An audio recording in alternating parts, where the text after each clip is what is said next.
লজ্জা থেকে বাঁচল ভারত, রানের পাহাড় গড়েছে দক্ষিণ আফ্রিকা। প্রিয় দর্শক, আসসালামু আলাইকুম। ব্যাট হাতে অল্পের জন্য সেঞ্চুরি মিস করলেও বল হাতে জ্বলে উঠলেন মার্কো জানসেন। ভারতের ব্যাটিং অর্ডার রীতিমতো ঘুরিয়ে দিয়ে ৪৮ রান খরচায় ৬ উইকেট নেন তিনি। সেই সঙ্গে দুটি ছড়ালেন সাইমন হার্মার। প্রোটিয়া বোলারদের তোপে ভারতকে ফলো অন করানোর সুযোগ পেলেও সেই পথে গেল না দক্ষিণ আফ্রিকা।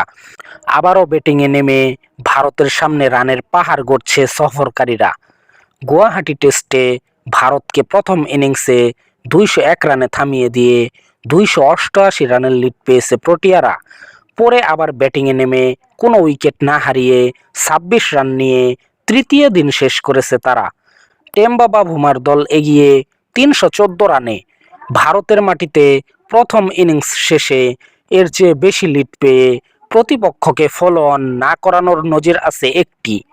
২০১৭ সালে ২৯৯ রানে এগিয়ে থেকেও বাংলাদেশকে ফলো অন করায়নি ভারত।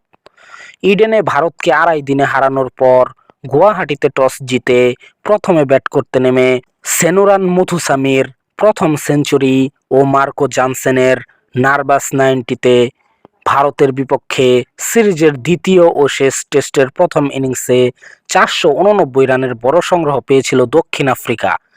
জবাবে শুরুটা খারাপ ছিল না স্বাগতিকদের। রাহুলকে ফিরিয়ে ৬৫ রানের উদ্বোধনী জুটি ভাঙেন কেশব মহারাজ। নতুন বলে পেস বোলারদের ভালোই সামলাচ্ছিলেন লোকেশ রাহুল, কিন্তু স্পিনেই যেন পতনের শুরু। কেশব মহারাজের বল পিচে পড়ে সামান্য ঘুরেছিল। সামনের পায়ে ডিফেন্স করতে গিয়ে স্লিপে ক্যাচ তুলে দেন রাহুল। বল ভালো ছিল, ঠিকঠাক সামলাতে পারলেন না রাহুল।